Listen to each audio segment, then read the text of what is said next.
I had built or put together a presentation that I've used for clubs with brand new members or clubs that I consider stagnant because there's no movement within the membership, okay?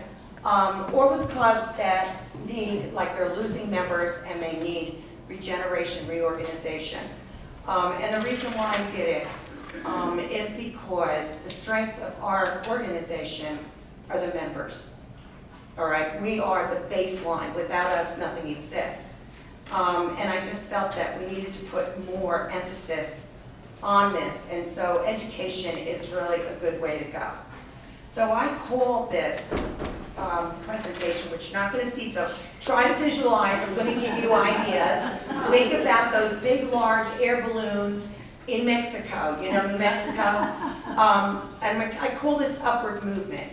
And it's about membership growth and retention, but it's also about the structure of our organization, because Pat told me that there's always a lot of questions and confusion. All right, so I want to take you through this. So if you can imagine the state of Florida, some of you have probably seen the map, where it's all divided up into regions. We have 13 regions in the state of Florida. The largest region is not geographically large, but has the largest number of clubs, and that's Region 9. The region chair is Margaret Suttles. She has 12 clubs that she oversees, all right? In Citrus County, which I'm a member of Citrus County, but in Region 6, we have Levy, the villages, Citrus County, and Meri. Okay, it has to do a lot with the numbers, you know, of possible Democrats in the region.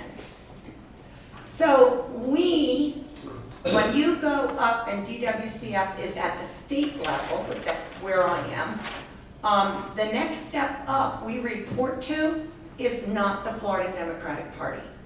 We are not considered an FDP club or caucus that reports to the FDP. We report directly to the National Federation of Democratic Women, NFDW, and I'm going to be talking about that. Right now I'm on 3 committees at the NFDW level, and one of the VPs is Nancy Pelosi's daughter.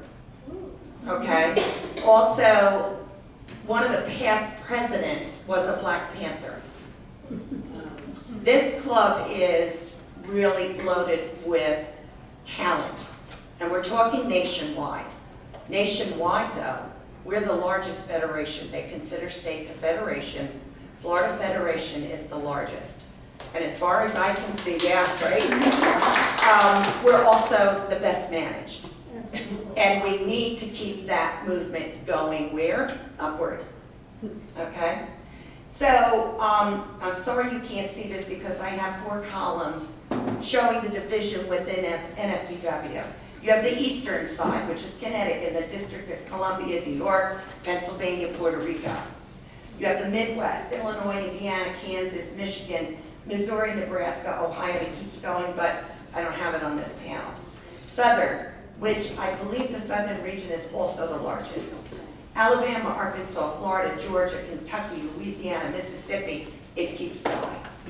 And western is California, Idaho, Nevada, New Mexico, and Washington State, all right? So there are some states that they need to pick up.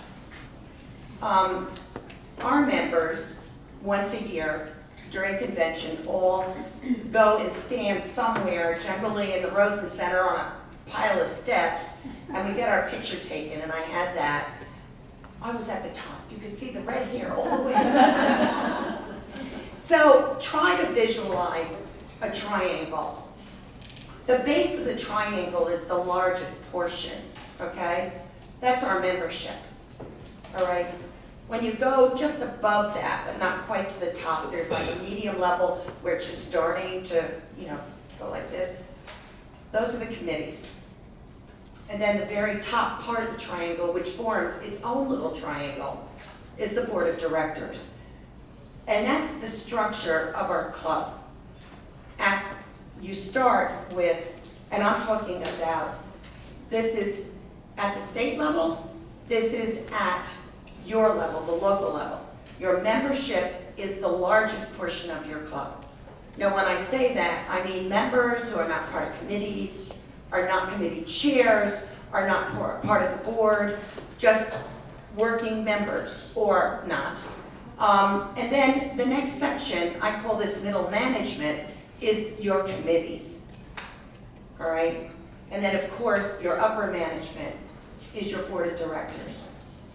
So one of the things that's really important about trying, and this is important for this club, I know, is to keep your members engaged. There's no such thing as being too old. I'm 72. Okay? And I refuse to give it up. I'm not doing it. Damn straight. I am not doing it. So, how? I don't care if my knees hurt, my back hurts, my stomach aches, or my arms hurt, I get up and move. And that's the whole point of this. If you go to the doctor, what do they tell you? Move, walk, don't sit still. You have to keep your members engaged. You have to, let me put it this way, inertia, non-movement, is actually a simple concept describing how difficult it is to change an object's motion. So something that's standing still is much harder to push than if something's already moving and you just kind of like wind push it along. So if you stay sedentary in your chair and then you get up and you have to go outside, it hurts. You don't want to do that. You want to invite members to attend other DWC functions. If Marion County is having their fish fry and they invite you, go. If you're having a big fundraiser, invite the other clubs in your region. And there's a way to do it through the website. Underneath your region, which would be right now, Region Chair is Sheila Reagan. If you submit to her an article or an ad or pictures, she can put it up. It's called like a whiteboard in the region area, and all the clubs in the region can access that. The reason why I did it is so that there was communication from this club to Marion, to Levy, to Citrus. And so you could go back and forth and say, you know what? They're protesting over the highway. I might go up there and just hold a sign. So you also want to invite members to attend the regional functions. And I know Sheila is very good about having the region meetings, but they could be open to other members that are not in, region chairs or presidents. You also, this is important, invite members to attend state functions. I know how expensive they are. I'm on a fixed budget as well, all right? But the one thing about state is that it's wonderful that you may think in the concept of your mind and your knowledge of how this organization is, you really don't know till you go to state. And then you meet the other clubs and women and ideas. And I cannot tell you how many times I've sat there and a president's gotten up and said they did something to raise $6,000 for something, and I'm going, how the hell did they do that? And you go and ask, and you learn. And we also have motivators, and we have Anna Escamani is a DWCF woman. She started as a student. She's now kicking butt up in Tallahassee for us. All right, we have well-trained, well-educated talent in this organization and in this club. I am positive. She was here first. She what? We invited her first here. Okay. When she was with Planned Parenthood. Right, well now she's she's a representative, well, she's a House rep and she's Right. unbelievable. Yeah. We also hold state quarterly meetings, so at convention, the business meeting on Friday morning and Saturday morning is a typical state board meeting. They go on for hours. But again, that's when you find out what's going on in the whole state. And then of course, tally, okay? I have been up to Tallahassee 3 times already, and I'm doing my 4th on Monday. I'm really tracking environmental bills, but I also was up there when they dropped SB 300 in the House, which was a horrible afternoon. And I was also there when the initial bill hit the Senate on the drag queens. And that was another one, because of the way that these senators were talking down to these men. And it was just disgusting. And Lauren Brooke, at the end of it, she said, this has nothing to do with protecting children and everything about hate. Okay, so that's what we're dealing with. Okay, and again, state convention. I can't say enough. I worked really hard for it. We all are so busy putting this together. Upward movement. Unfortunately, you can't see my cartoon. I have a great cartoon. You can hear it. So we're going back to our triangle now, and we're going to do it in a different way. We're going to split the triangle. 2/3 of the bottom is 3 individual triangles, 2 pointing up, 1 pointing down, and then the top third is another triangle pointing up. So again, I wish you could see this. And this is where I start talking about upward movement. Always keep moving upward, always. You want to keep your members engaged. So we're talking about members who are not committee members or committee chairs. And then this is how it works. If you've been a member for 1 or 2 months or 3 months, and there is a call to have help with a committee, this hand has to go up, okay? If you're good at managing your budget at home, then you'd be good for fundraiser, ways and means, or helping the treasurer, okay? Keep that in mind. And those of you on the board, keep that in mind to start looking and see who gradually and naturally just kind of gets pulled towards wanting to stand at the door and collect money. Or somebody else is collecting the money, you're writing it down, okay? This is how you start engaging your members. That is a potential committee member. And so if you need help, you go to that person and say, look, I saw you can handle this, here, I want you to do it. There's such thing as no, no's not allowed, okay? So as you're moving your members into, like say, onto committee to work, you need to recruit new members to fill that gap in the bottom. This is club growth, okay? Because you start as a new member, you should be moving after a couple of months to a member, and then you should be gradually working your way into a committee. Now, I'm not saying you have to be a committee chair, but you should at least help. There's no reason not to. It doesn't take much time. And by the way, I was in management for 30 years in New York City, managing men in an environment where women weren't at my level. And one of the things I can tell you, somebody told me, is that women are natural managers. You manage your home, your budgets, your children, your husband's life.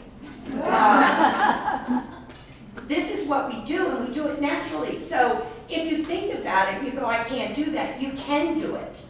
And none of this takes a lot of time. Everybody thinks if you're on the board, that's so time-consuming. The only time it gets to be time-consuming is when you get at the state level, trust me. And the president, by the way, should have the easiest job, because she should only have to manage her board, and her board should be managing the committee chairs.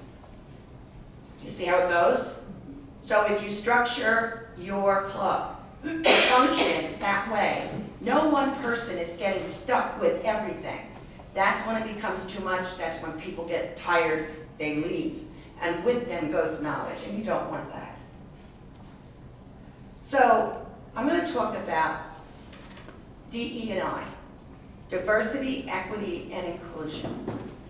And I want to do it from a different angle, because we all look at this as a black and white issue, and it is not. What it is bringing different demographics in your community together to work as one, to join as one, to play as one.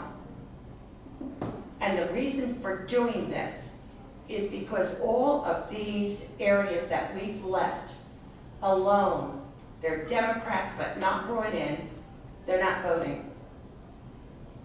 and they probably are hurting worse than us. And as Democrats, and this is the big tent, we need to welcome everybody in. So, if you look at the population, and I know we're in the villages, so, if you look at your population, if you have a 5% Asian population, you should be talking to some of those folks. If you have a 10% Indian, you know, from India, a lot of them are Republicans, a lot of the women are not. They just don't say what they are. You need to reach out. They are a wonderful resource, by the way, absolutely wonderful. One of the things we absolutely have to do, one of the reasons why we're losing elections, is because we have not connected with our brown populations. So I'm working right now to bring a Cuban club together in Miami-Dade. I am reaching out to some folks that I know in Ybor to try to start a Cuban club in Ybor. And at convention, we have Persister Rally on Thursday night, and Carlos Guillermo Smith is coming. I'm going to talk to him about putting me in connection with leadership in the Puerto Rican community in Orange County. Wonderful. Okay?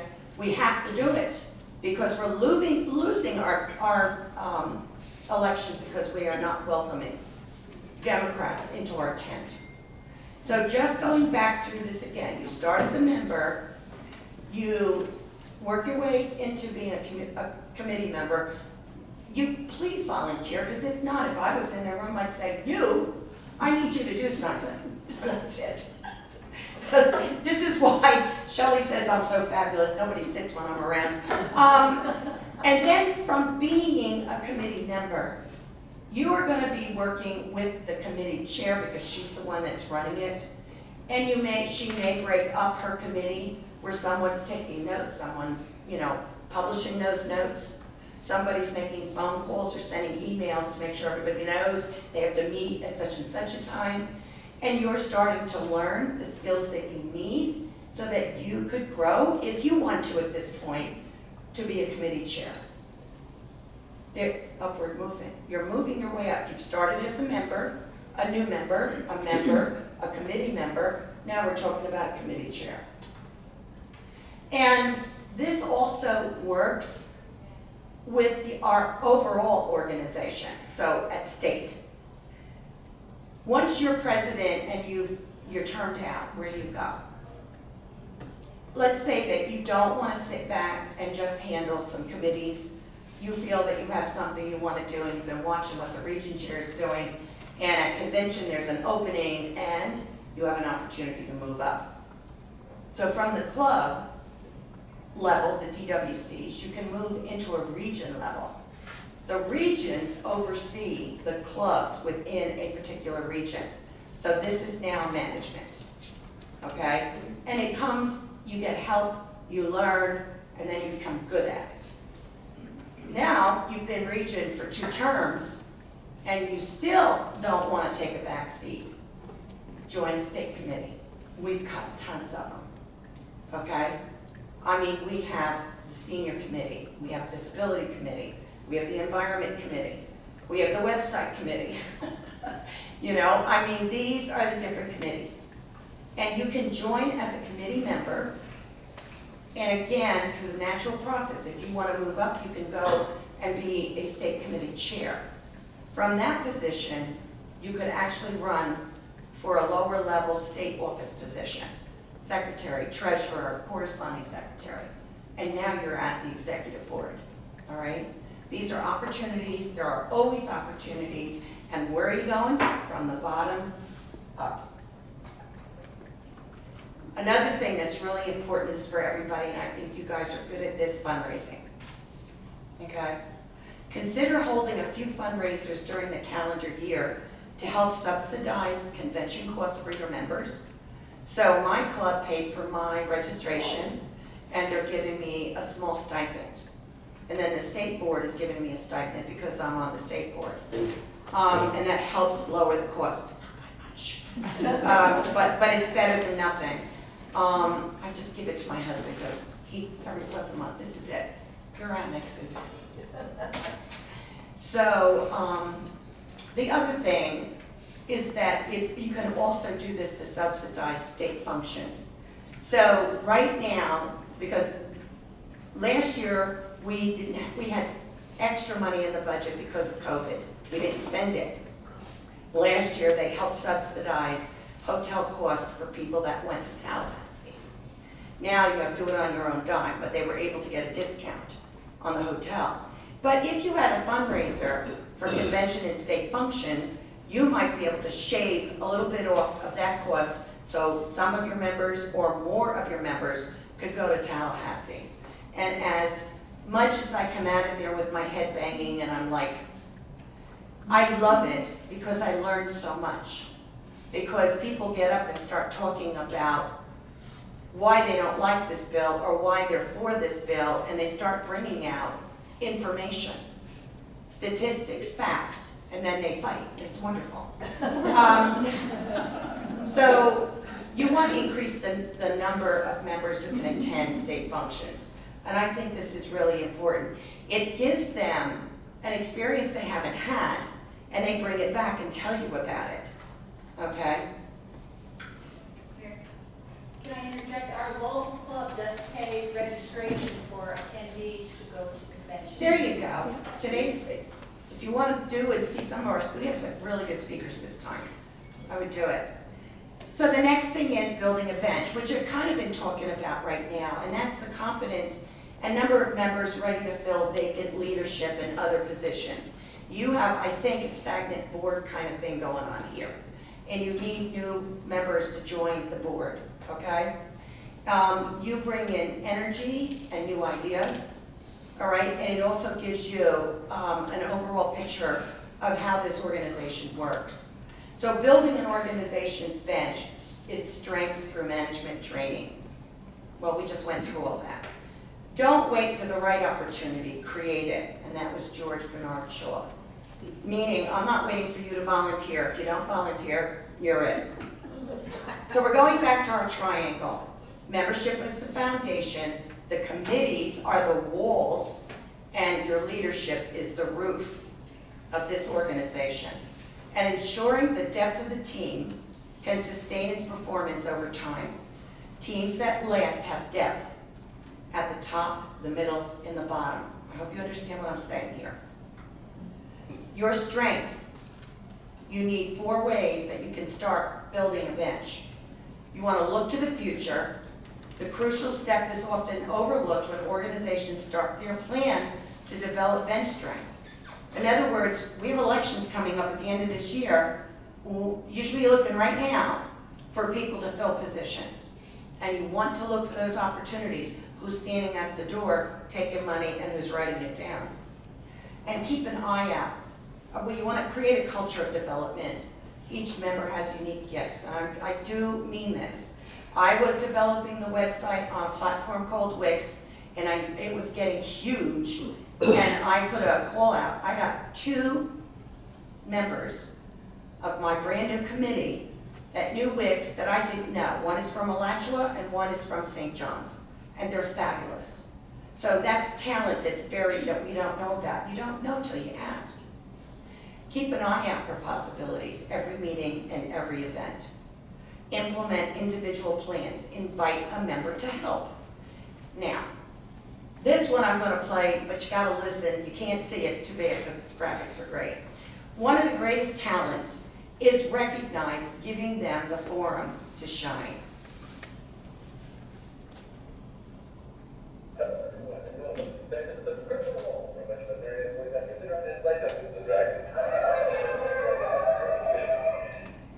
Could you hear that? No. Those are nerds. They were talking about Dungeons and Dragons. It's great when you can see it. Sorry.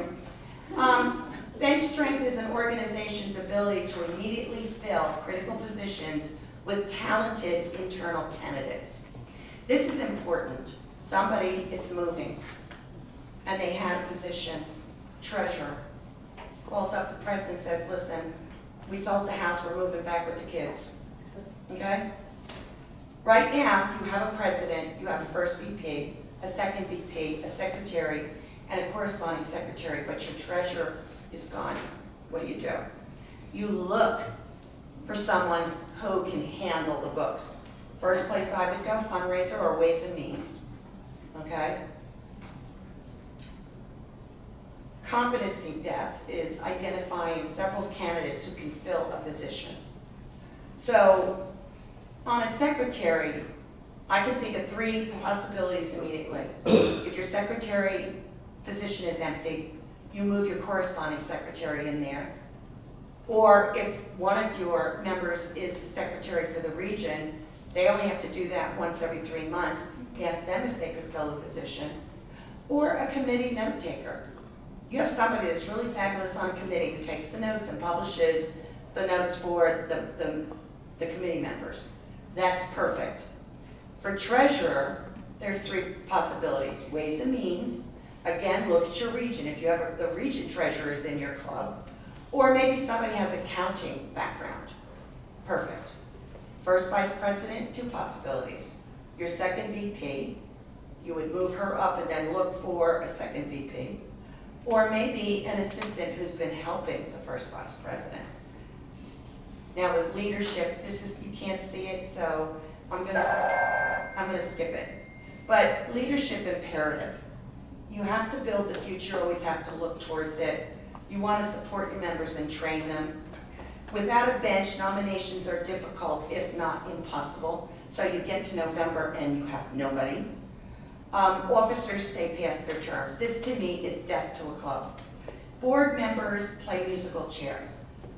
First VP for the last 2 years now steps up and is the president, and the president is now the first VP. No good. You're playing musical chairs with board positions, and it results in a stagnant leadership and no club growth. People get discouraged. I want you to enjoy everything that you do. I do. But we're a very serious business. So that's my presentation. I'm sorry to take individuals. I am running for president of this organization. I don't know, was anybody here, did you see the forum on Thursday? Nobody? Oh wow, guys, that was really good. All the candidates for office were there, and all of us had something to say, and it was sort of like, not a debate, but a question would be thrown at me and then at Deborah. And we answered them individually. So with Pat, initially I was coming to do my speech, and then she said, why don't you also be our speaker? Because she wanted me to talk to you about the structure of our clubs. So I'm gonna do my stunt speech, okay? So our organization has taken a new direction in the past 2 years under President Reedus. We have become a welcome and necessary presence in Tallahassee, a statewide recognized grassroots organizer and leaders in our democratic communities. Our legislative team is now attracting non-members to our Tuesday night meetings, and our expanded grassroots work was notably effective. To continue our notable distinction in this direction, as leaders in the fight for democracy, we need strong leadership who understands.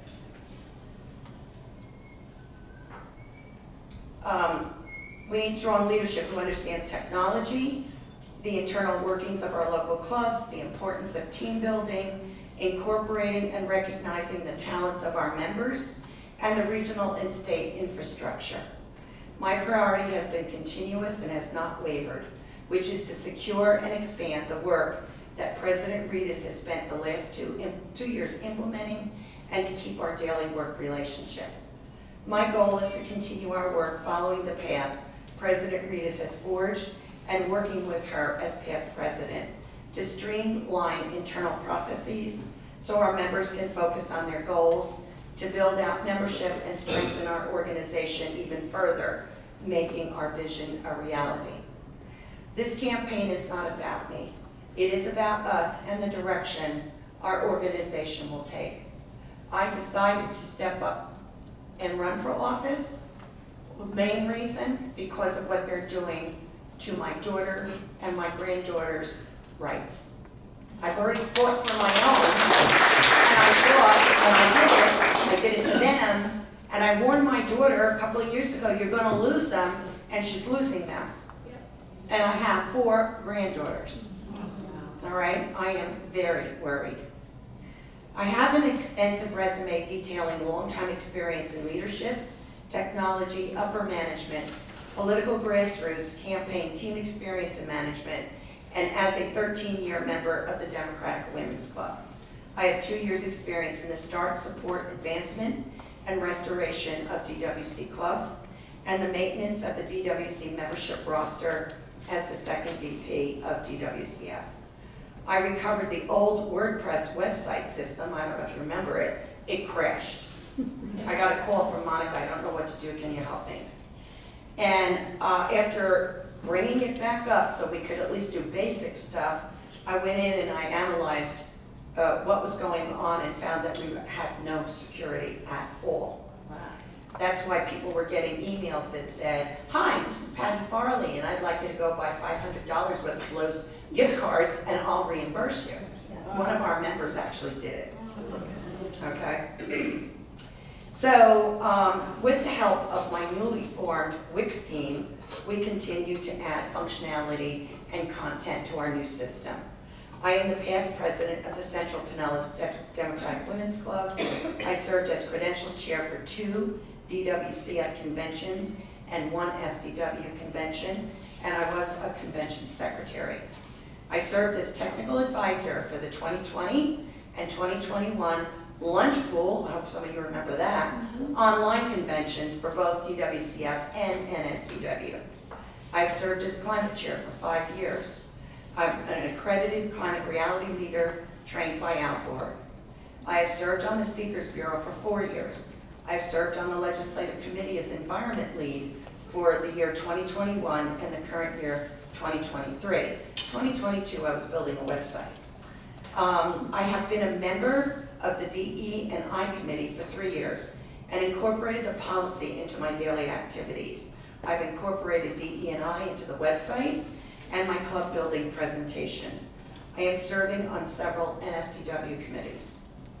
We are facing the fight for democracy and our rights in Florida. We must gain democratic real estate in the 2024 election cycle. We have to partner with Nikki Fried and the FDP and other Democratic clubs and caucuses. It is paramount for our success. I have practical and extensive experience in political campaigns. I was an OFA field organizer for the Obama campaign, and I am still an active OFA member working on small projects for the Obama Library. Campaign manager and field director, I did this, on 3 House representative races. I was deputy campaign manager for the David Strass for Mayor campaign in Tampa, and the data director for Dean Trantellis, the first openly gay mayor of Fort Lauderdale. I have 11 years of voter access network, that's the VAN experience. If elected, I will forgo all my other projects except for NFDW to concentrate on the success of the Democratic Women's Club. I will continue to partner with President Reedus, as I have for the past 4 years, along with the 2023 Board of Directors. The future of our organization and its success is what is at stake. Due to my background and experience, I am absolutely capable of assuming responsibility immediately, allowing for a seamless transition from the current administration. And we all know, and we've heard, transitions matter. The strength of the team is each individual member. The strength of each member is the team, inclusively. That is why I'm asking you to vote for me at the 2023 annual convention, and I thank you for your time.